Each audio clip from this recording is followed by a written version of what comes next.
House panel posts batch of Epstein files as Massie presses for larger release.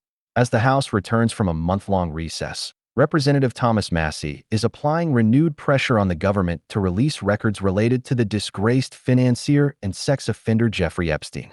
He lost no time Tuesday, sounding off on the so-called Epstein files and taking a procedural step that could cause headaches for Speaker Mike Johnson during the busy month ahead. The effort by the Kentucky Republicans sets up an intra-party clash right as the Speaker has other matters on his mind, like averting a partial government shutdown as the fiscal year ends. On Tuesday, leaders added a different Epstein resolution to the House floor schedule this week, seemingly in a bid to tamp down dissent. And the Oversight and Government Reform Committee, led by James R. Comer, Republican Kentucky, moved to post some Epstein-related documents online. Massie's plans were temporarily interrupted when Johnson sent the House home ahead of schedule in July, in part due to attempts by lawmakers to dislodge Epstein documents over the objections of the Trump administration. But in his first move back after the recess, Massie formally filed a discharge petition in an effort to circumvent leadership and force a vote. If the petition receives 218 signatures, it could be used to bring legislation to the floor that would call for the disclosure of records, documents, and investigative materials related to Epstein that are currently in the possession of the Department of Justice.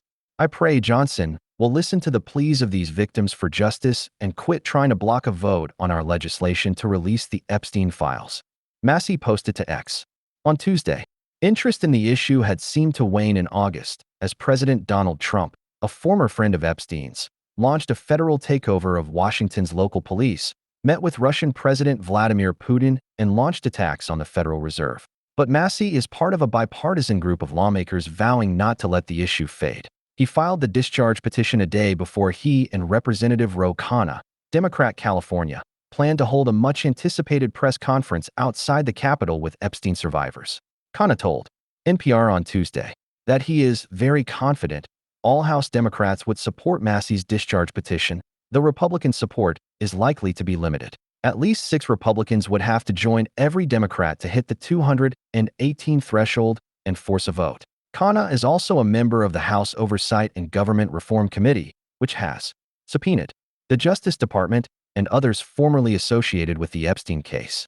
As part of a broader investigation, Epstein victims met privately with committee members on Tuesday. What we really want to know is who engaged in the abuse of young girls. Why has this been hidden? Was there any financial fraud? Who all was involved? We just need transparency, Khanna said in an appearance on CNN last week. High-ranking members of the Trump administration, including Attorney General Pam Bondi, FBI Director Kash Patel, and FBI Deputy Director Dan Bongino, had at one time supported releasing the files.